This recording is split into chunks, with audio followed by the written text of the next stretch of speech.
You awaken in a cold sweat. Your heart races and your breath quickens. It's 3 a.m. and you're not alone. Something lurks in the corner of the room, and it's darker than the night. You're deep in the woods, enjoying a family camping trip. Marshmallows roast and laughs are shared until something screams from behind the ridge. It's neither human nor animal, but something in between. You can't see it, but it sees you. You're driving down a dark, lonely road, singing along to your favorite song, when something dressed in white crosses your path. You swerve to an immediate stop and check your rearview mirror, but nothing's there. The people are real, and the stories are legend. The problem is that legends are often riddled in myth. We uncover the truth. Tune in to Paratruth Radio every Sunday at 8 p.m. Eastern Standard Time on newlanternmedia.com and anywhere podcasts are found.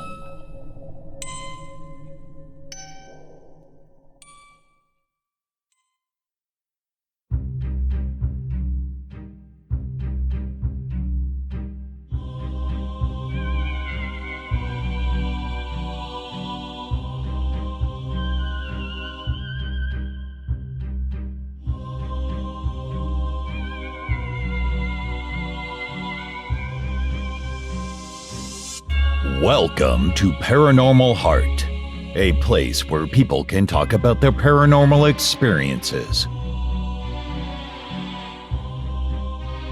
With your host, Kat Ward.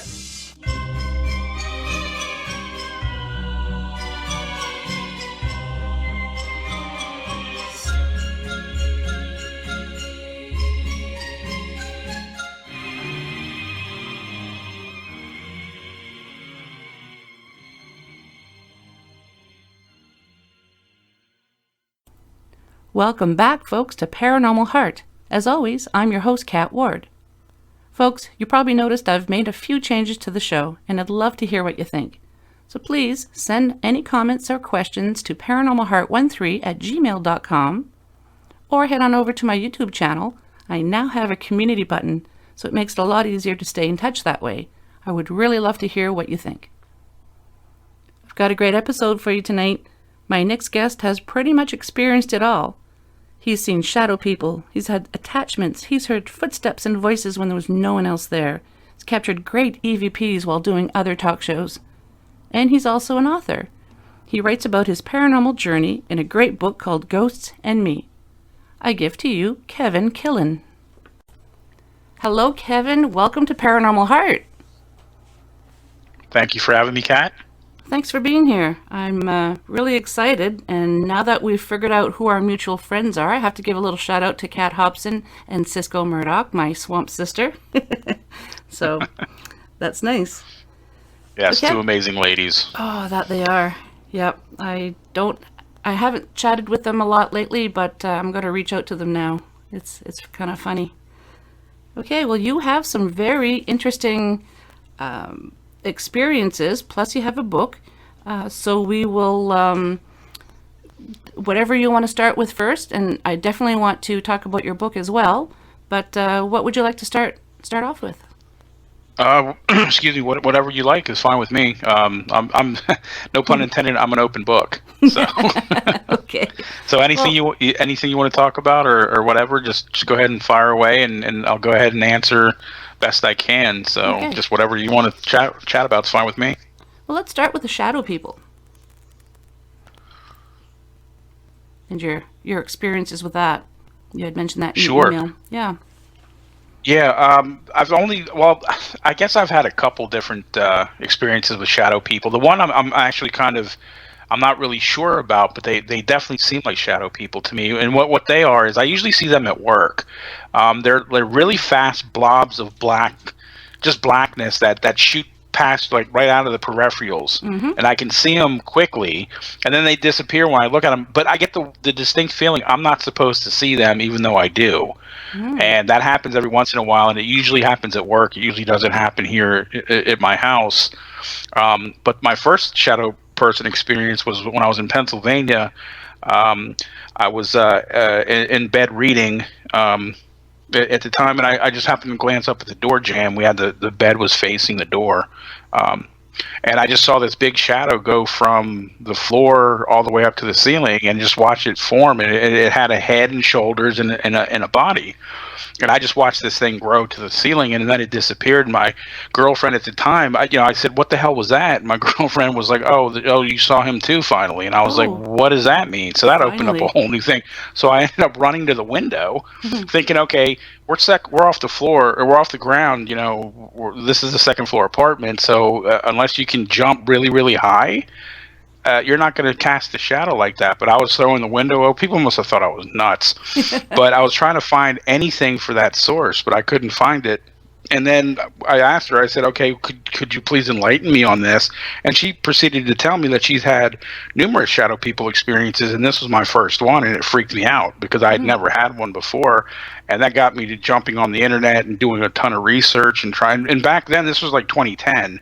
There wasn't really a lot written about it because, even today, a lot of people still don't know anything about what they are, but they're becoming more prevalent. But yeah, that was my first experience, and it stuck with me, and I still don't know what this was.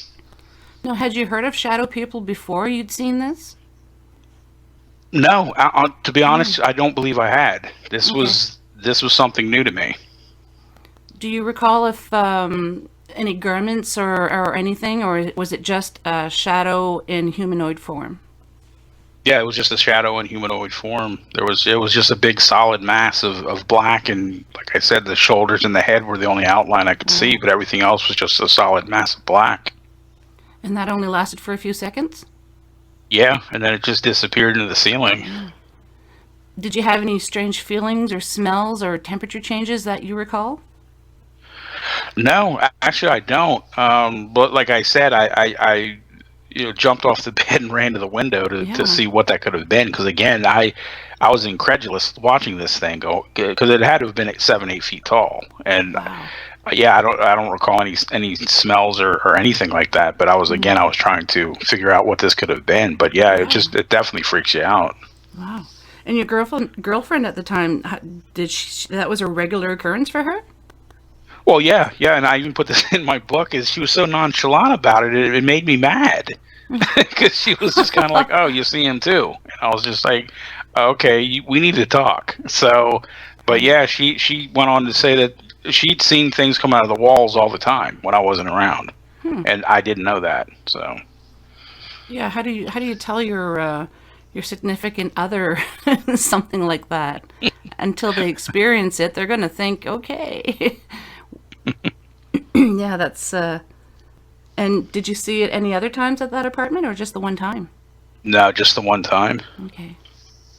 And the one at work, that's interesting. I used to have a workplace when I was a teenager, and we used to always see the same thing from the corners of your eye. Everybody saw it, and it was a very, very old building too, and it was a pizza place.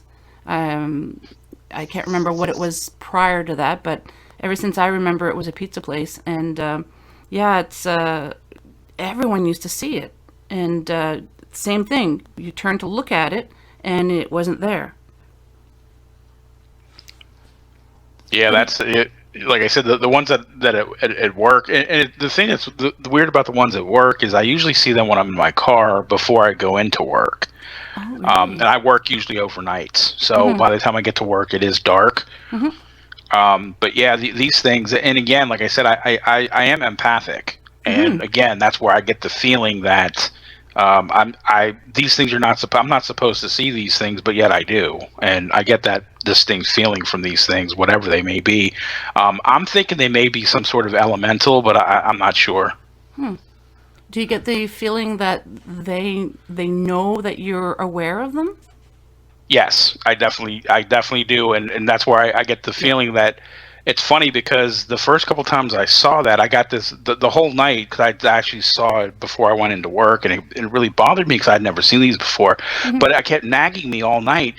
The feeling that these things knew that whatever this was, I wasn't supposed to see it, but it knew I saw it, and it was kind of upset. But it was just like this weird, I couldn't, like this gnawing feeling that I wasn't supposed to know that was there, but I did, and it was just, and it kind of was like, if you've ever seen a runner kind of like run and then stop suddenly because something startled them, and they kind of like look back like, huh, what was that? That's kind of what these things did. Like they would run, and then they were like, hey, wait a minute, he can see us, and then they just disappear. It was just a weird. And again, this is just the feeling I was getting, and it was just the craziest thing, and I couldn't shake it that these things were doing that.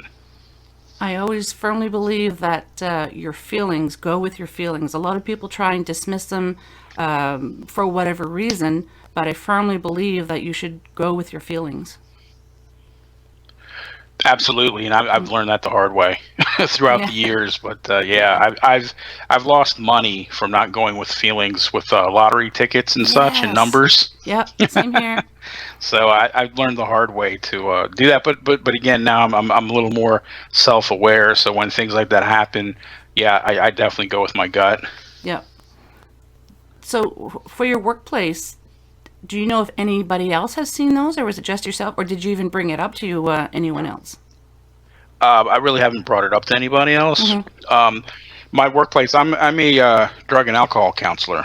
Ah, okay. So we don't have a lot of death per se, thank goodness, at least on the premises, but we do have a lot of negative energy because of obviously the people's backstory that come through here. Exactly. At times, it's like walking through a swamp. The air is so thick with negativity, and I actually at times have to leave because it gets so much that it really does affect me. Well, kudos to you, because that's not an easy job. Thank you. I mean, dealing with all that negative energy and people that have fallen, it's not easy to have to. Not have to, but to try and help people. That's really not an easy job. How long have you been doing it? It's really not. I've been doing this almost 10 years now. Oh, wow. Yeah. Extra kudos. Wow. Thank you. Yeah. I admire you even more now. Good grief. So even if you did bring that up, there might be some other people who've seen it, but because of their various backgrounds with addictions and stuff, they might think that it's not really there, so they might not even bring it up to anyone. Yeah, exactly. I was actually interesting. One of my coworkers, I was talking with this evening, as a matter of fact, and she's been there for a little bit, and she knows what I've done. She's read my book and everything, and she's always telling me, "Oh, Kevin, I'm glad we get to work together finally, because I always want to pick your brain about this, that, and the other thing." And she's very spiritual, but she's not whatever. But anyway, she's from California, so we got to talking about places in California. Of course, California is on my bucket list. I got a ton of haunted places that I want to visit. And she surprised me, and she said, Kevin, she said, I will never go to Alcatraz. I said, why? She said, well, first of all, Kevin, there's things there that there shouldn't be, and I don't want any buddies following me home. And I was like, oh, so you know about attachments? She really shocked me, and she was like, yeah, I know a little bit about attachments. I said, wow, I had no idea. So that was actually really neat, because I was like, oh, okay, finally somebody who understands like attachments. And I thought that was really neat that she was like, yeah, I won't go to Alcatraz. I don't want anything following me home. Wow.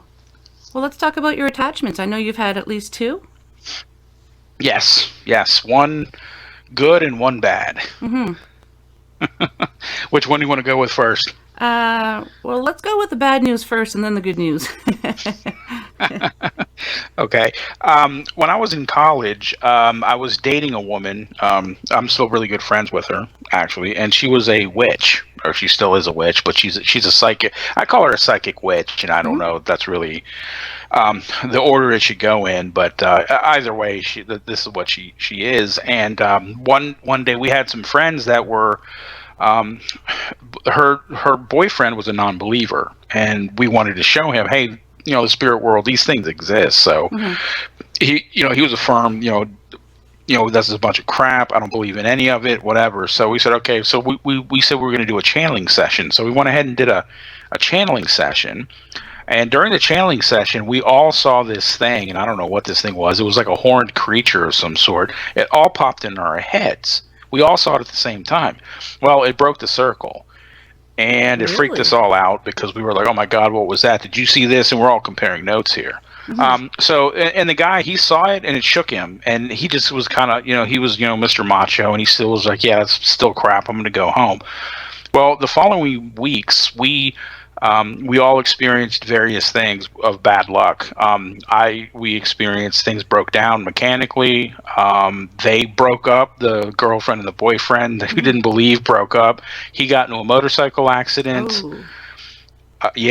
My personality totally changed. I am now, and before this was a very, fun-loving, happy-go-lucky kind of guy, this and that. Well, I became dark, and I didn't want to talk to anybody. I didn't answer the phone. I was rude to people. I was angry. And I could feel myself changing. And the crazy thing is, I could actually feel myself, like my good spirit, trying to fight to get out of my body because it knew this wasn't right. And it continued. So I called her and I said, hey, look, I'm going through a lot of stuff here, and this isn't good. Something's got me. I said, we need to get rid of this. What do we need to do? Because I'm not myself. I feel I have an attachment of some sort. And she said, you're right, Kevin. I didn't close the circle. We let this thing in. And so she was like, okay, we've got to go ahead and do this. So finally we were able to close the circle. And this thing gradually went to wherever it goes. It went away from us. But for those few weeks, I definitely had an attachment of darkness. I mean, this thing really, I do believe in the demonic, but I try not to use that so much because I don't think that there's negativity, a lot of negative spirits and things like that. I don't believe a lot of it's demonic, in my opinion. That's just me. So I try not to use the D word, as I say. But if this thing was in the stages, and I'm sure you're familiar with the stages of demonic possession. Yep. This was in the throes of right before whichever one's before possession, whatever that. I forgot the name of that stage. Remember. But I can't remember the stage names, but yes. Yeah, this is what this was doing to me. I was oppression. That's what it is. Okay. I believe oppression. Yeah, I think that's what it was. I was in the oppression stage, if I had to categorize it. But yeah, I mean, and then finally, gradually, it dissipated, and I was able to get back to myself. But it was really hairy there for a while, and I knew I had changed, and a lot of people, that I knew, I ruined relationships because I was a jerk. And it wasn't me, it was whatever this thing was, and it was just bad. And I had been going through a lot of stuff at the time. My spirit was weak, and I know that now. I had a death in the family that I was very close to. I was still dealing with a lot of personal issues. So this thing kind of knew to target me because he was like, oh, he's weak. Yep. I'm going to get in there. And that's exactly what he did. And easy target. I tell you what, so anybody who's ever had an attachment, God bless them, get rid of it, because I know exactly what they're going through, and I never want this ever again. No, you were lucky that you were able to get rid of it. Did you have to contact the ex-boyfriend as well? Was it the three of you that had to do it, or? Oh, we all did, yeah. Okay.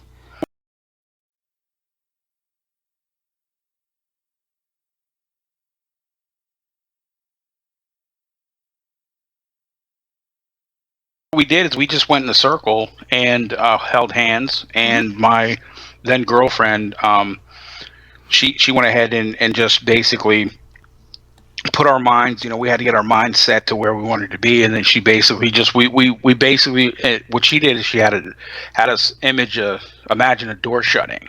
So we were closing that door. So that's what we all did. And then when the door, we could actually visually see the door closing is when it went. And then what I found out later, which is really disturbing to me, because I always wondered, I said, where do these things go? Well, the theory is that they don't go away. They just go elsewhere. So whatever this thing did, it went away from us and went elsewhere. So that's scary to me, but it was good that it went away from us. And I'm hoping it didn't attach to anybody else, but it's still out there somewhere, I guess. I really believe that not only would they go to other people, but I believe that they could also travel to other dimensions as well. So I don't think that they necessarily attach themselves to someone else. At least that's what I'd like to think. But yeah, if anybody is going through that, please seek help. If you're religious at all, talk to your padre or your minister or whoever. Spiritualist, just get some help, because it can be quite the process to try and get rid of the negative attachments. Yes, absolutely. And again, in this day and age, when there is so many things going on around us that will bring our spirit down, it's definitely, you have to be uplifting and enlightened. So yeah, whatever means to get there, yeah, your audience, please do, if you're going through something like this. Because again, I speak from experience, and I never, of course I went into more detail in the book, but this is something I never want to go through again. Well, I'm really happy that you came out of this in one piece. Yeah, so am I. It's funny, the ex-boyfriend, they still see him every once in a while, and he's turned like a 360. He was a really clean-cut guy. He turned into like a big biker guy. Oh, really? So it's funny, because I thought it was a joke, because I saw him, and he was coming out of a store, and I happened to be up there visiting, and my ex was with me, and she was like, "Hey, you remember him?" And I was looking at him, I was like, "He looks kind of familiar." And they told me, I said, "Oh my God, are you serious?" I said, "Yeah, that's him." Wow. And I looked at him for a minute. He never saw me looking at him, but yeah, he was totally different than when we knew him before. So I don't know if the attachment had that effect on him, but I know he was very affected, whether he admits it or not. He was definitely affected by this. I have met people, I find with attachments, especially the negative ones, the ones who don't believe, those seem to be the ones that really get hammered. They really get a good attachment for whatever reason. Yeah, I've come across the same thing in my research and readings and excuse me, other podcasts I've listened to and everything. That you're right. It seems to be the ones that really don't take any stock in this are the ones that really, it's almost like they want to prove something. Yeah, like the old adage, you might not believe in the devil, but he believes in you. Yeah, absolutely. Might have something to do with that. I don't know. Or they just don't have the extra protection because they don't believe. I don't know what it is. Right. So tell us about the good attachment. Okay, well, I guess this is if an attachment can be. I guess it's good for me. I don't know if some of your female audience is going to find this any good or not, but for us males, it's gonna be a good one for us. Same girlfriend I was living with there, a different part of the state. Actually, we moved back to Virginia. I'm sorry. So I was living out in Winchester, Virginia, which is I'm currently in Northern Virginia, right outside of D.C., so I'm about 75 miles away from where I was living in Winchester at the time. And Winchester's a very old area, Shenandoah Valley. A lot of blood, a lot of death, going from the Native Americans down to the Civil War. They had a lot of Civil War history going on over there. So anyway, I'd rented a house from a friend of mine who was a realtor, and it wasn't a very old house. I want to say it was probably mid to late 60s. And the one thing that I always say about this before I start my story is that I hated this bathroom, and the reason I hated it is because, okay, I'm going to set this up for any of you interior designers out there. You'll agree with me. Okay, pink sink. And checkerboard floor. Oh, I had an old house once where the sink was pink, so was the toilet, and the toilet tub was pink as well. And there was carpet on carpet in the bathroom, and it was like a seafoam green, and it was like, oh my. Yeah. So, and it was a really small bathroom, but I always hated the color scheme or whatever. Yes, and I'm always thinking 60s. I'm thinking late 60s, and they just never updated because why bother or whatever. But anyway, and also the pink bathtub. That was a solid pink bathtub, so that probably didn't help any at all. But we had an attic, one of those pull downs where you pull it down, the crawl space where the ladder came down and you could walk up into the attic and everything. Well, we'd hear things in there frequently, and we never paid attention because at first I thought it was obviously mice or something like that. But then we'd hear like footsteps, like somebody walking up there, and I was like, okay, wow, that's different. And never really thinking too much about it. Other than that, I tell my girlfriend that, and she'd be like, "Well, yeah, we have some spirits here, and you know that." And I was like, "Yeah, I kind of figured that," but not really paying any attention to them because they never really bothered us. Well, anyway, a couple times I was feeling like a cold blast of air when I was taking a shower. Okay, so the first time it happened, I peeked around the corner and opened the curtain and think, okay, maybe the window's open. But then I was like, wait a minute, this is like February. If the window's open, I'm going to get pneumonia because it's like 20 degrees outside. Yeah. So the window was not open, the door was not open. I was like, okay, yeah, I don't know what this is, it's whatever. Then the next couple of times, it was if the wind was swirling around me and like a caress, like honestly caressing my body. And I had never felt this before. And this kind of was like, I was like, what the hell is this? Because that really freaked me out because it was like somebody caressing my whole body. And I was like, okay, look, I'm in the shower. I don't know what's going on here. So I went ahead and told my girlfriend there what was going on, and she's like, yeah, that's Elizabeth. And I was like, well, who the hell's Elizabeth? I said, Elizabeth isn't you. And she's like, no, Elizabeth. And then she explained it to me. Elizabeth, there was a spirit that was with us that for some reason I reminded her of her husband, and she was stuck in the house for whatever reason, and she was from the 1850s, 1860s, somewhere around there. But apparently my sense of humor or whatever, my personality reminded me of her husband. So she would join me in the shower. And I told, and I told, my girlfriend at the time, I said, look, I'm this is really crazy. What do I do? She said, well, just tell her to stop. I said, okay, so I'm just going to sit there and I'm going to tell the air to stop. He says, yeah, you know how this works. Just tell her to stop. Say, hey, I don't appreciate you joining me, whatever. So I ended up doing it, and it never happened again. Now, she stayed with us for a while, but she never joined me in the shower ever again. So that was the only time that ever happened. And like I said, it happened frequently, and it was just kind of like, again, it was just a caress of air. And again, it was just kind of, nothing overtly sexual at all. It was just kind of like a touching, but it was just, again, enough to be like, whoa, what is this? So that was my other one. And again, like I said, the males might like that. Yeah. You must have been kind of uneasy having showers after a while. Knowing that she was watching you. Yeah, and I don't know if anybody out there has watched the movie The Entity. I don't think but that was I don't know if have you ever seen The Entity? I don't think I have. It's it's a very famous case of a female in California who was assaulted by spirits for a long time. And one of the scenes in there was a horrible, brutal sexual assault scene in the shower. Oh. So I actually thought about that when I was actually going through this. I was like, oh my God, I remember watching The Entity and seeing this was a horrible, horrible scene. I was like, Jesus, I don't want that happening to me. No. But luckily it never did. And again, she stayed with us for a little while.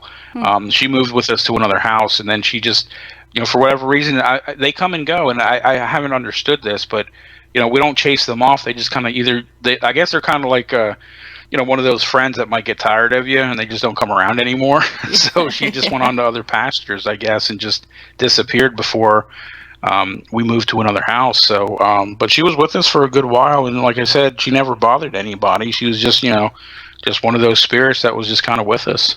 Yeah, that's, I sometimes refer to spirits like that follow you and then just disappear, almost like stray cats. You always see a stray cat, and all of a sudden it's for whatever reason you see them in another part of the neighborhood, but it's almost like they just got tired of you or something. Yeah, absolutely. Yeah. And again, the more that I study this, and again, I'm the first to tell you, I know nothing about any of this. I mean, this is truly a journey. And if anybody, and I've talked to people who are quote unquote experts. Oh. I'm sorry, you never know. There's always more questions than answers in this field, and I'm finding that out at every turn. And that's actually one of the reasons I wrote my book, is because I was hoping that using this as a springboard, I could get much needed help and guidance in figuring some of these things out. And luckily, by doing a lot of these shows, I've met a lot of really good people who have helped me. So as far as that goes, that was really that objective was met, and I've met some really, really awesome people since the publication of my book. And again, I love doing these shows because I love talking paranormal, and people always have different angles and theories and everything that make you think. And again, because I know that this is all theory based. There's nothing been proven at all, but I just love the idea of being able to kick around theories and ideas and this and that and other people's stories. So yeah, I just love that. So do I. It's like everyone's brainstorming these ideas. Yes, absolutely, and everybody has their own theory or their own take on it, which is so unique. And I've met some that are really out in left field, and some that are more aligned with my own viewpoints, and anything in between. And it's just been a great journey.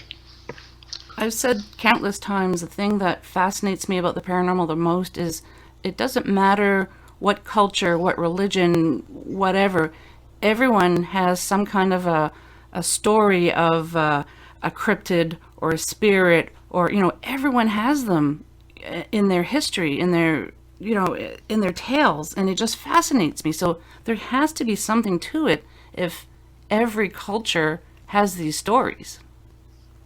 Yeah, absolutely. And again, yeah, you're right. Like, again, I and that was one of the things when I was writing my book. I was thinking to myself, reading some back through some of the experiences that I've had, that I'm thinking, I had this experience here in Virginia. How did somebody else have the same experience in Beijing, China? Yeah, yeah.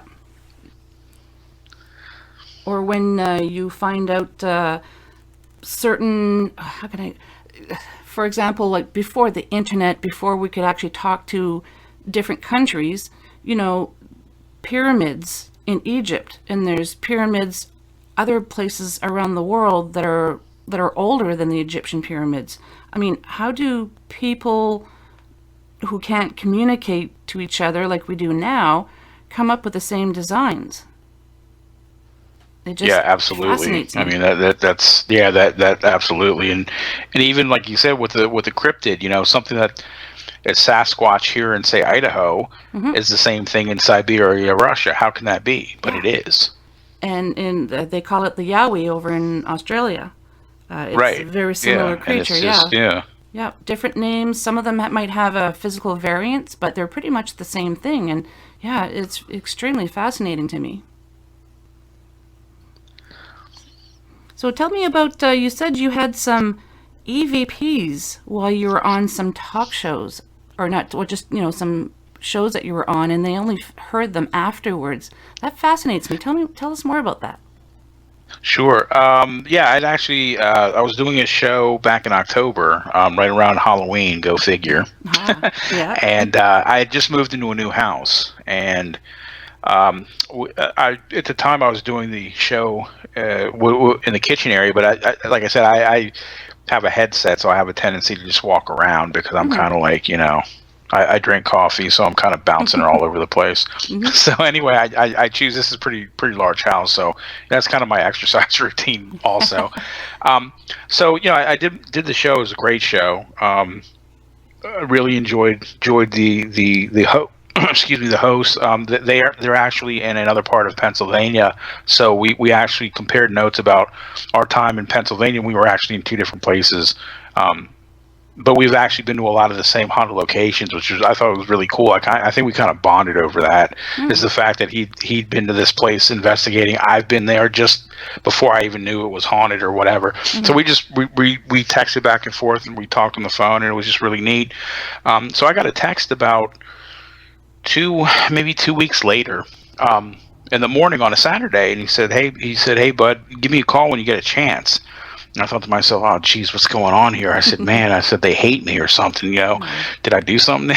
So so I went ahead and called him, and he said, "Kevin," he said, "go to your second part of your interview at a minute. I forgot what, a minute 20, I want to say." He said, "Listen to that." He said, "One of the listeners picked up when we're talking to you, and you're talking back, there's voices over us. That is not me. It's not my host, and it's not you.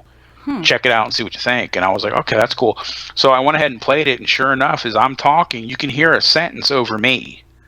Oh, wow. And it's not the host. The host is talking to me. He's answering my question. I'm talking, and there's this clear sentence above me. I don't know what it says, but it's clear that you can hear it above both of us, and it's not from our show. And it was just, that was the first time that it ever happened to me like that, and I thought that was like, wow. But a listener picked that up. That's amazing. I've heard of that happening to, it's not unusual. It happens quite a bit. From what I hear, a friend of mine, Chuck Banks, I can't remember the name of the show that he had, and it seemed every time he would have a show, we would always pick up voices. every time. It was a paranormal show, and it was just like, Chuck, why does it happen so often? It was amazing. Yeah, that's interesting. I usually when I'm doing shows, I usually get some sort of audio mess up. Mm-hmm. And again, that's why I always have a disclaimer when I talk to people. The host, I'm like, oh, if they don't know me, oh, by the way, expect stuff to go weird on you, because every time I'm on these shows, things do happen. And the one show I was actually on, I've been on there a couple times. It's Rep Paranormal and Friends, Allison and Kim, great people out of Iowa. Every time I'm on their show, something happens, and I did they do a audio and video Skype with me. So the one show that I did, right at the end, I said, hey, I don't want to alarm you guys, but I just saw something white walk from your kitchen all the way across behind you guys. And it's clear as day, it was a white line of some sort, just walk across the kitchen. Mm-hmm. And Kim said to me, she said, Kevin, that's really weird that you said that, because I felt something touch the back of my neck. Oh, wow. And I said, it's clear as day. You can see a white thing walking right behind them on the camera. So they're just like, every time you're on the show. So I just say it's just me. Yeah. I must be a battery or a magnet for them. I usually have audio problems when I record my show. I would do an audio test before speaking to the guest, and then all of a sudden it's like sometimes it would take me half an hour, and I'd apologize profusely saying, I don't know, I don't understand why this isn't working. I did an audio test before and it was perfect, and I never changed the settings ever. And except for when I have to monkey with it, when it goes wrong. And I have this, I love selenite. It's good for negative energies and entities. So I just one day grabbed I have a nice size that fits into my palm. So I one night took that piece of selenite, put it next to my laptop, didn't have any issues. So now whenever I record, I have that piece of selenite right next to my laptop, and I don't get any problems anymore. Oh, wow, that's awesome. Yeah, I don't know if anybody ever does that, because I just,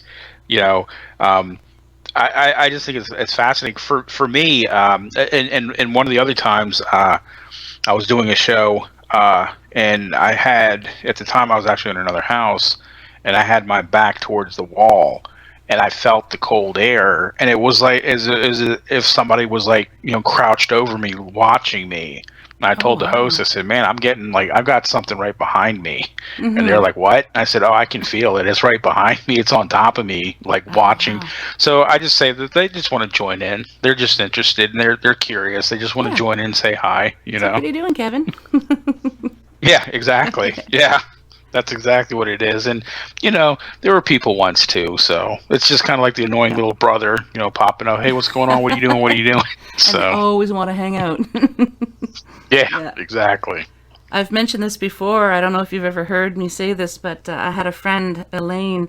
She used to have a paranormal podcast on YouTube a few years ago. And every time hers was live, and she had audio and video. And every single episode, there'd be something, either the audio was wrong, the lights would go wonky, you'd see smoke. It was just, there was always something going on. Wow. But she also had a gardening channel. Never, ever did anything happen on the gardening channel. It was always on the paranormal one. Wow. Yeah, it was that's really weird. Cool. It got to the point where she stopped her channel, and she had a pretty good show. But she stopped it because she was so frustrated with all these tech issues, that was happening. So it's kind of funny. I have some friends who also have another paranormal podcast, and when I mentioned about the selenite, because they say they record theirs as well, and they get audio issues all the time, and I said, well, take out your selenite and put it next to your recording equipment. So I'll have to ask them if they've tried it, because I swear by it, it worked for me.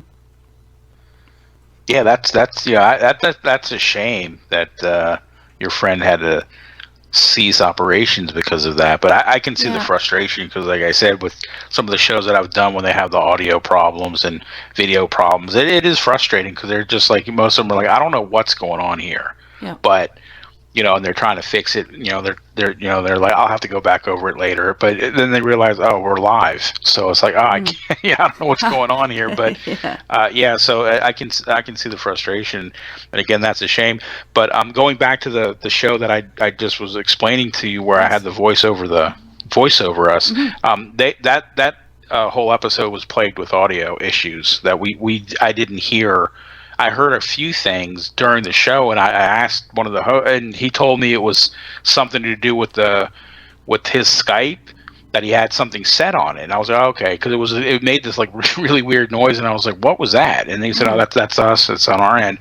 But he said that show was plagued with audio issues, and when I finished playing the part 2, after the voice, there's just all sorts of stuff going on audio wise throughout the rest of the segment of that show. It's pretty interesting. It's almost like these paranormal shows were almost doing like EVP sessions.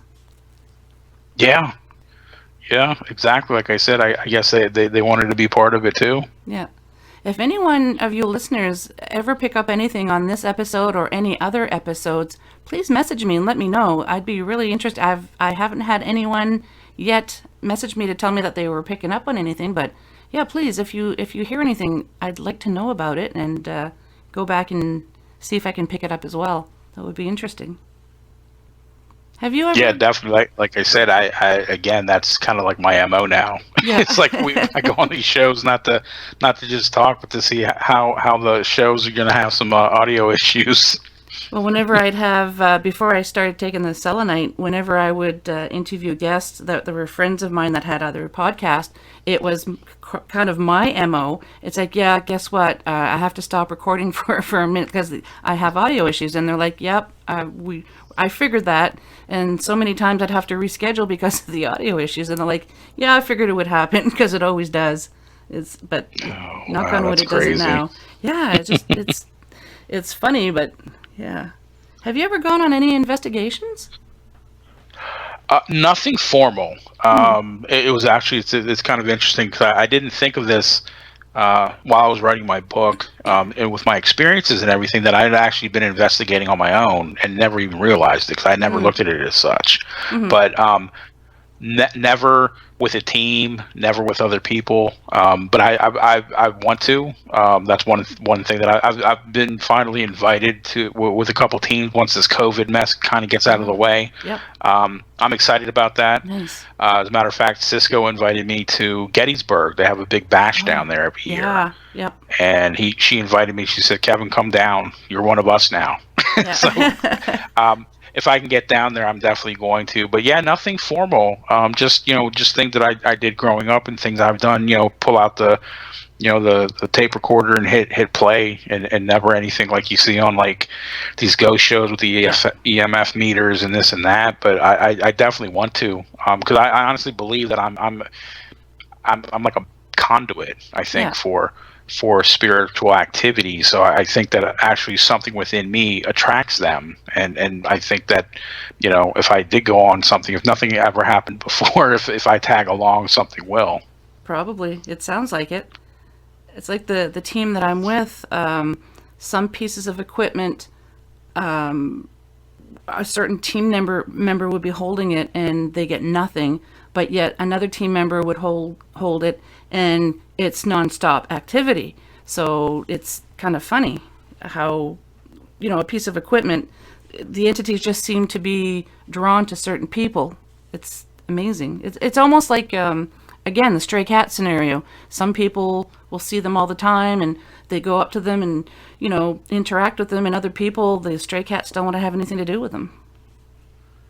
Yeah, that's definitely. I refer to myself as the motel, the pink motel sign in the middle of the night, the beacon that says vacancy. That's me. When they see me, they're like, "Oh, he can see and hear us.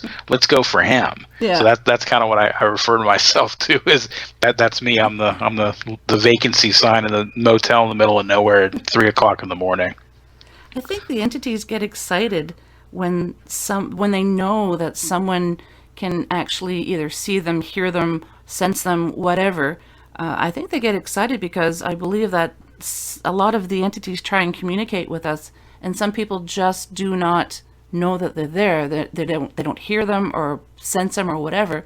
And sometimes the entities get really annoyed and fed up. It's like, why can't they hear me? And that's when cupboard doors start slamming. It's almost like they're having a tantrum. It's like, look at me. It's not necessarily a demonic entity. It's just a lot of times these entities are frustrated because they're like, hey, I can see you. Why can't you see me, type thing. So when they encounter someone like you, I firmly believe they get excited and they're like, hey, this, and they just want to always communicate with you somehow.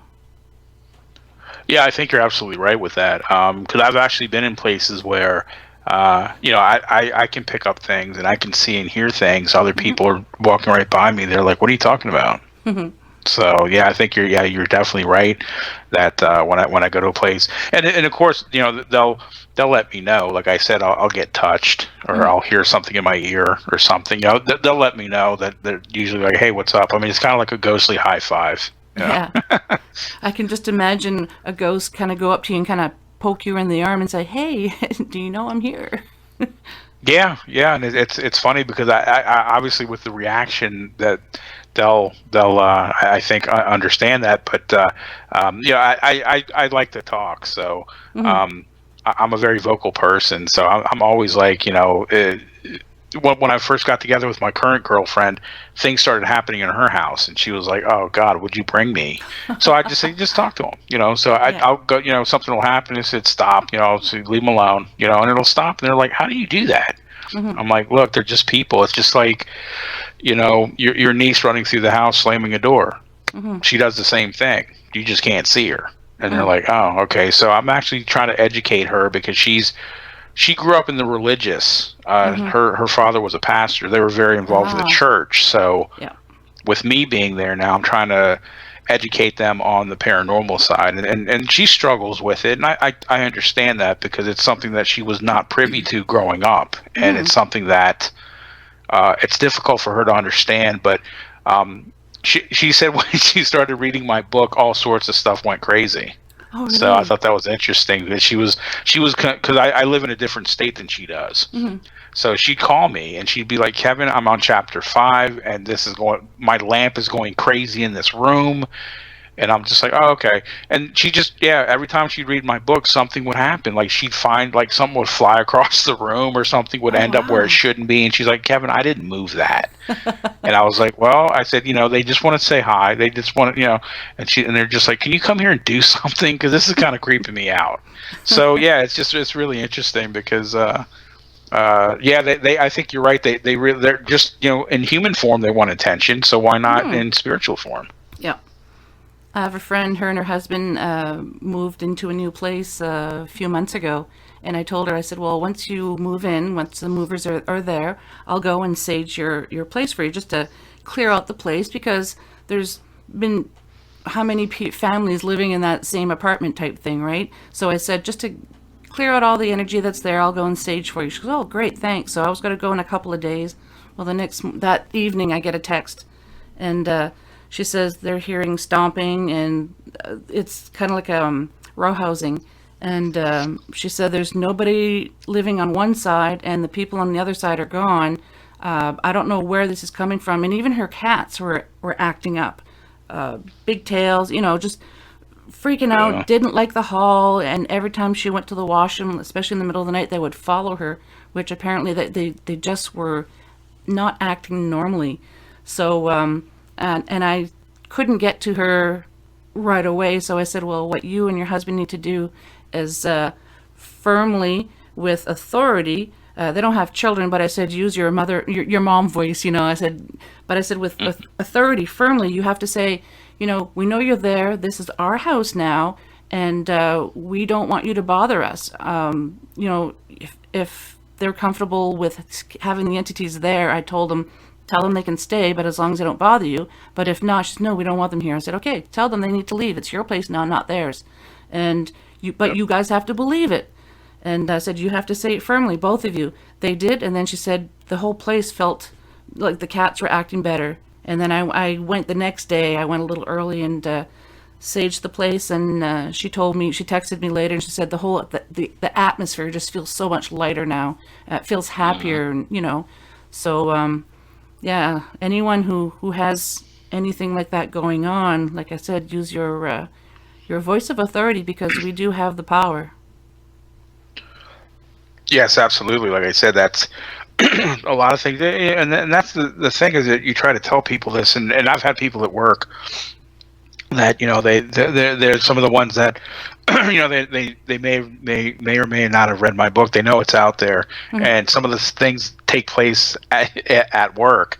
And they'll someone will be like, oh yeah, and then they'll look around, nobody's around. Oh hey Kevin, this happened to me, and then they'll tell me some story about something happening at home, and they're like, what do I do? And I'll tell them the same thing. I said, look, if it's bothering you that much, you tell them, stop. I don't want you here, and leave. But again, you have to believe it. You have to use a stern voice. So they're like, okay, and then they'll come back and be like, hey, it worked. And I was like, well, good. It's supposed to. Yeah. If you have any doubts at all, if you're timid or it's not going to work, you have to believe that it's going to work, and you have to speak with a firm, authoritative voice, and it works every time, at least in my experiences. Absolutely. Have you ever been woken up by anything? Yes. Yes. I've been, I'm trying to think, because it was actually fairly recent, as a matter of fact. That's actually interesting that you bring that up, because that's something that actually happened to me fairly recently. Yeah, something actually woke me from a deep sleep. It was like somebody shook my shoulder. Oh, really? And I'm by myself, so that was weird, because I thought I was dreaming, because you're in that dream state, but it startled me awake. But I distinctly felt somebody shaking my shoulder. They pushed me on my shoulder, and I just came right up. And I was like, whoa, what the hell? And I was, discombobulated, because, again, I was in a deep sleep. But, that was actually like 2 weeks ago. Oh, wow. About that. Something actually just woke me up. Usually they don't do that. Usually they'll know to leave me alone at night unless I'm up. But usually during sleep time, they don't bother me. But this one particular time, like I said, that's interesting that you brought that up. Yeah, whatever, something pushed me, and I woke right up. So that was that was a bit of an interesting thing to put in the back of the head for the next book. No kidding. It's like they had something that they really needed to tell you right then and there. Or they just want to I couldn't figure it out, but it was just something. I don't know. I've had relatives who have passed, but they really don't make themselves known to me. And I had a brother pass last year. I'm wondering if he was just being an idiot, because he could be like that. So I'm just wondering if maybe that was him just being him. Yeah. Well, it could have been. Did you have any other sensations that you recall? I know you were kind of woken up and you might not remember. No, that was about it. I do remember a burning sensation, not a searing sensation, but kind of like I don't know how to, like, kind of if you get, like, if you put your hand too close to a stove, but you don't quite put it, you'll feel the heat coming from the burner. Kind of like that. There was nothing on me, but I just felt like a burning sensation. I don't know if that had anything to do with anything. I may have even scratched myself or something, but other than that, no. Wow. Let's talk a little bit about your book, because we're almost at the end here, and I'd like to talk a little bit about it. How long did it take you to write, and what inspired you to want to write this? This has been basically a lifelong venture. From first word written to publication was 15 years. Oh, wow. Yeah, so it was a lot of, and I tell people, I'm not kidding. I did bleed, I did sweat, and I cried with this book. I did all three. I'm not exaggerating. I really did do this, but this was something because I've had experiences since I was about 5 years old. So I'm a former journalist, so it's in my blood. My father was a journalist. Writing has always been a passion of mine. I've always loved writing. And actually, one of my it was interesting. One of my high school English teacher, my senior year teacher, and I don't know whatever happened to her, and I wish I could find her. She told me one time. She said, "Kevin, you're going to be a writer." I had written some story for extra credit, and it was horrible. And she saw something. She's like, "No, Kevin, you're gonna write. I got a feeling about you. You're gonna write." And I was like, "Yeah, okay, whatever." And when I published, the first thing I thought of was her. I was like, "Wow, damn, she was right." Oh, You know, wow. all those years ago, she knew this was going to happen. But yeah, it took about, and I'd had other contracts with publishing companies that I wasn't comfortable with, and I passed on it. But yeah, from first word written to publication was about 15 years, and I added to it and took away from it, and this and that. But about 2005, I had moved from Virginia back up to Pennsylvania with my then girlfriend, who's in the book, Cheryl, the psychic witch, and it was one of those. We were going through some rough times. I had lost my job. I was a little depressed. I was a little angry, and I said, "You know what? I'm going to hammer this out." So I sat down at the computer and wrote a lot of this during the summer. And like 2.5, 3 months, most of this book was written. Oh, wow.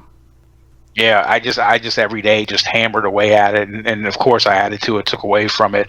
But I was just like, someday this is going to get published, and luckily, it was. But yeah, it was about a 15-year journey for me from first word written to publication 2 years ago. And footnote to that, I had a heart attack in 2019. I had almost died, and the same night my book came out in ebook form was the night I had my heart attack. Really?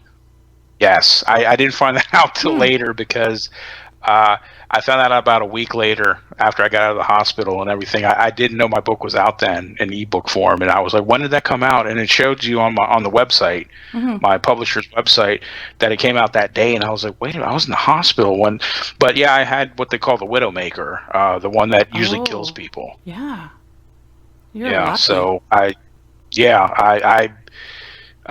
thank goodness, or thank whatever higher power had something for me, because I thank every day that I'm here, because I shouldn't have been. That's amazing. I'm really glad you pulled through that. Yeah, me too. Unfortunately, I actually had it at work. That was the crazy thing, is I actually had it at work. So a lot of people, my family and friends and girlfriend, didn't even know until the next day in the hospital. They had no idea I'd even had a heart attack.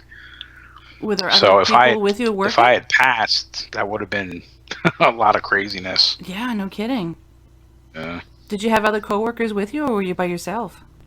No, luckily I had two coworkers who were with me, who were able to call 911 and call my supervisor, and I was able to get to the hospital quickly, and they saved me. And actually, it was the craziest thing, is because I thought that I had heartburn, so I actually for 2 hours didn't think anything about it.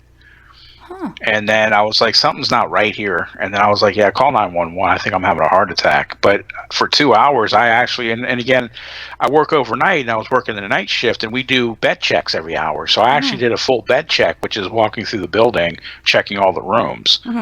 And everything. And my supervisor was like, Kevin, you could have fallen down and like collapsed in the hallway and the stairway. We wouldn't even have known. And I was like, yeah, I know. I had no idea. And she was like, oh my God, thank God you didn't, and this and that. But yeah, it was crazy. But here's the one thing that I take away from that, excuse me, is I feel a little cheated.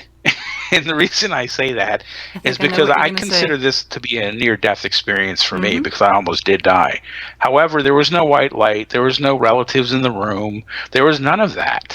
However, the one thing is that I was sitting there thinking, when they were doing their operation, they were doing their I have a stent put in. I don't know if you're familiar with what a stent is. Yep. It basically, they open up the artery, and they put something that keeps the artery open. So I was having this procedure done, and I was thinking to myself, if it's my time, I'm okay. And I was like ready to go. And it was just, I had this calm feeling over me that if I had to go, I'm okay with this. They're working on me. I'm watching all this. And I'm like, if I have to go, I'm okay. It was the weirdest thing, because I was so calm and peaceful. Maybe that's what it was, but no, they did their magic, and here I am. So I think it's safe to say that you were being taken care of from some other higher power, because like your coworker said, it could have happened in the stairwell, or and they would never have known. Yeah, but yeah, that was a very scary time. But again, I'm a firm believer in everything happens the way it's supposed to, or everything happens for a reason. Yeah. Since that time, I was actually a 2.5 pack a day smoker.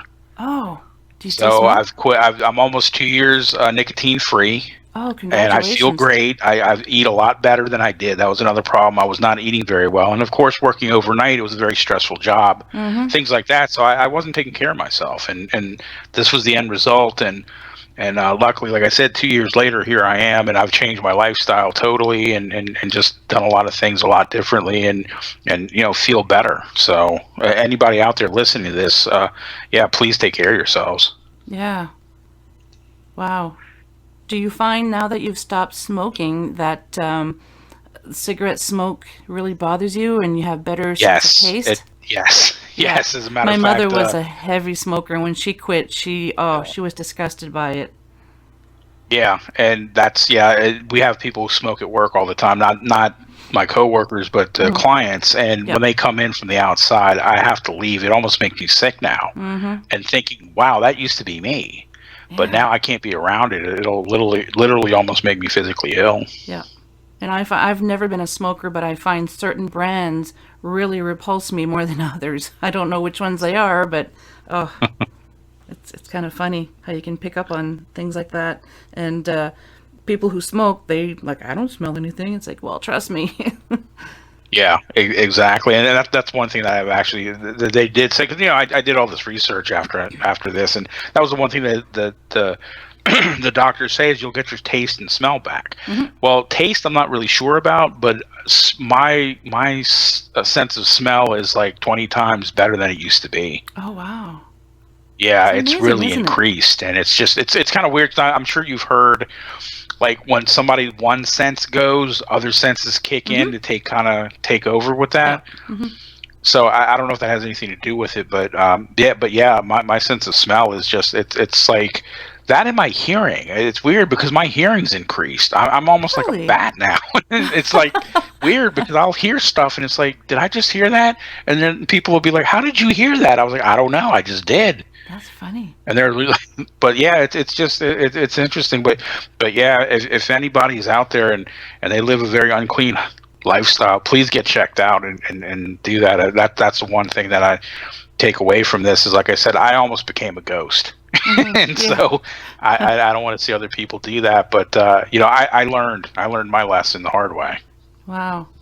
I think from the time, like you said, we both agree that things don't happen for, there's no coincidences. And when you said you lost your job and then you started writing, it's almost like that was the beginning of your journey, that you were meant to write the book. And, the heart attack and everything, it just seemed to open your mind a little bit more.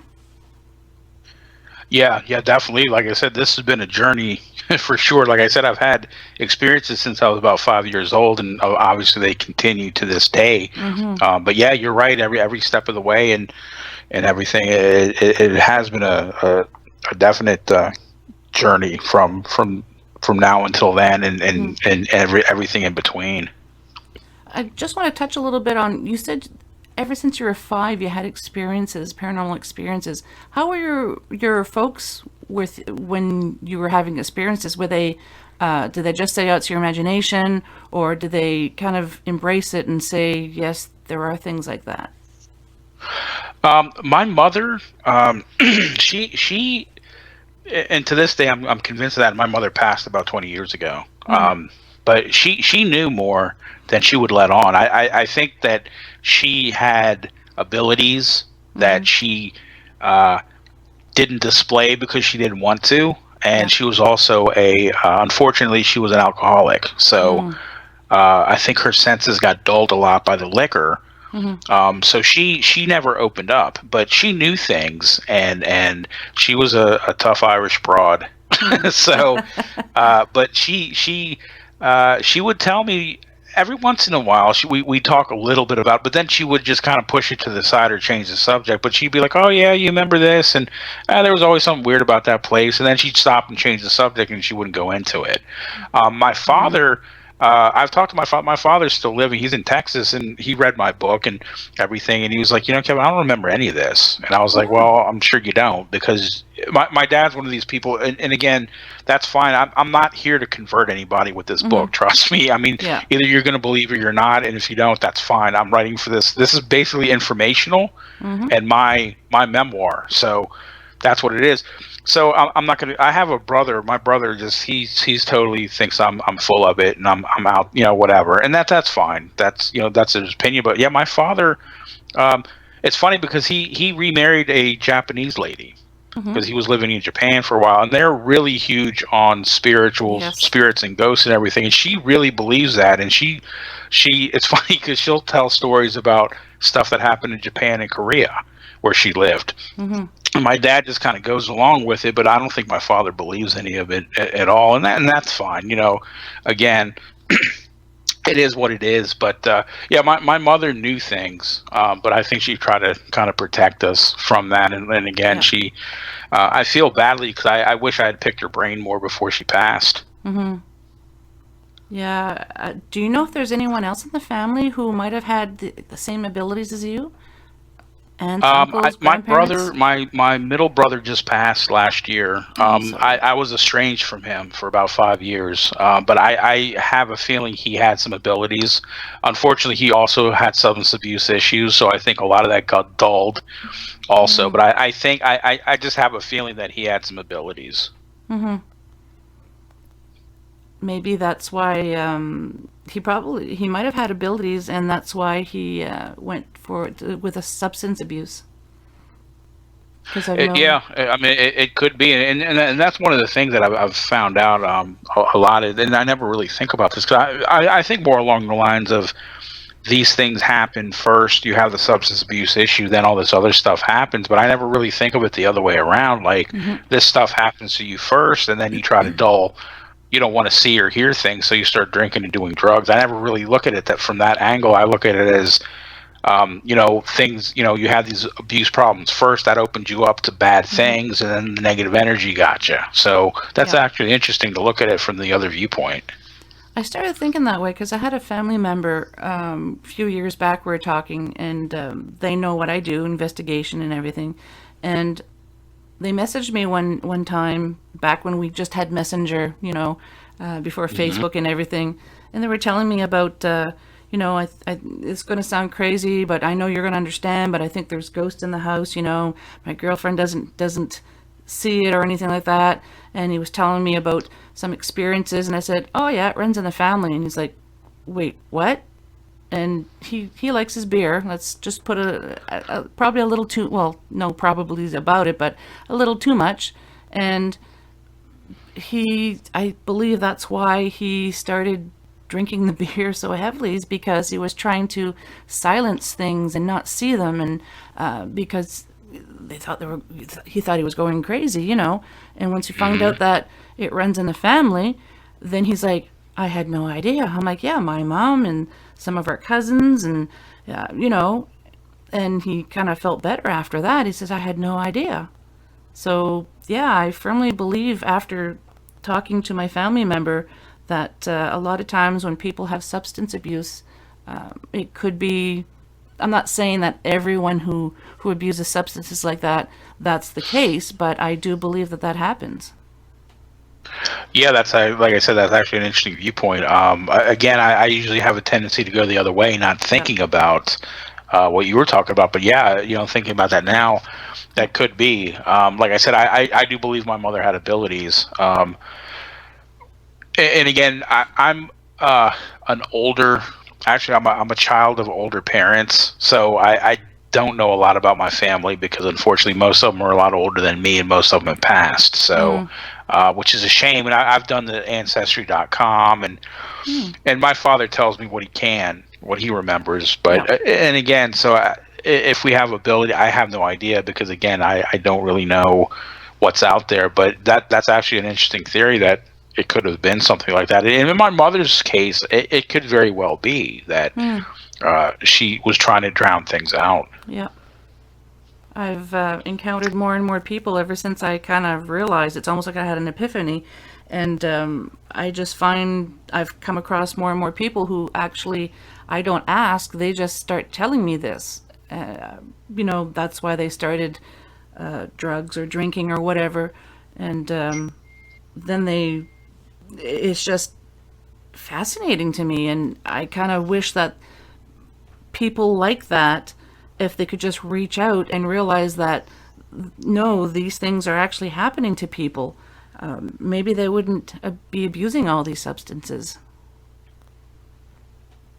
Right, and that's unfortunately, and a lot of people I think are ashamed of that, so that they're not going to admit to it. But yeah, because and again, we have people that I work with now that have auditory hallucinations. Well, the first thing I think of is, are you really having them, or is something talking to you, or what's going on, or are you faking it all together? And I have to think of all of these considerations. However, some of my obviously can't bring that up in team meetings with coworkers, because they'll just shoot me down. Because and again, I totally understand, because we're in a therapeutic community, that I can't just be like, oh, you sure there's not, But again, I have felt negative spirits in that place, and again, the last final like 2 or 3 chapters are dedicated to issues in the workplace that I've had, that other people have had with me, that have corroborated it, so I don't feel so bad, because it's like, these things did happen.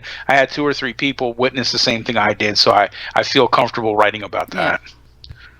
It's funny, again, I've had family members, they would say, you did see that, right? Or you did hear that, right? And when I was younger, it didn't dawn on me what was happening. And, I'm like, well, yeah, I heard that, or yeah, I saw that. Why are you even asking? And then as an adult, then I realized, oh, now I understand. So we're at the end now, Kevin. I can't believe this much time has gone by already. Yeah. It's been very fascinating. Before we go, why don't you tell everyone where they can find your book? Absolutely.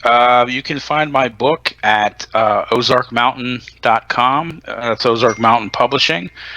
You can get it in paperback form. You can get it in ebook form, and newly out in the last 2 months as an audiobook. And I have to say that not just because it's my book, but the person reading my book has an excellent voice, and it sounds good. So if you're an auditory listener, I think we all are. Anyway, you know what I mean. Yes. If you're an auditory sensory type person, you like to listen, you can also get the audio book there. You can get it at barnesandnoble.com. I believe walmart.com carries them, and pretty much any .com that has books.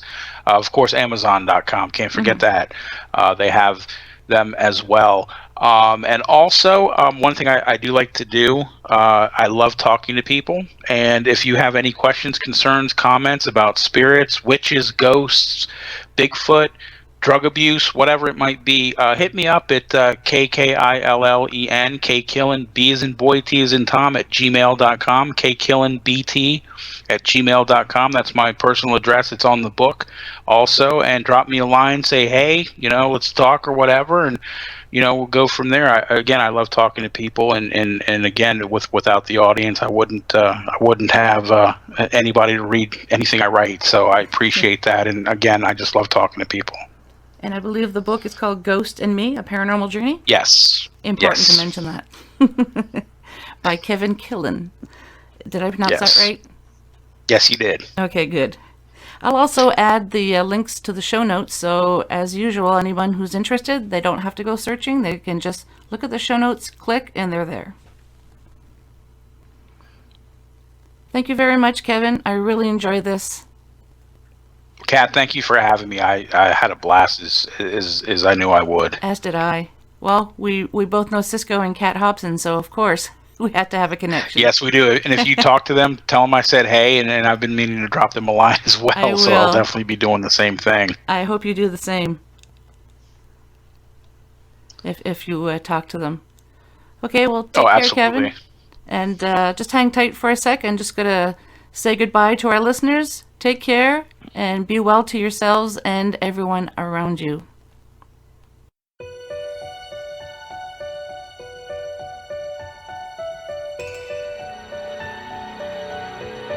Well, we've made it to the end of another episode. Thanks so much for listening. Until next time, take care of each other. And if you'd like to be on the show or have questions and comments, just drop me an email, paranormalheart13@gmail.com. I'd love to hear from you.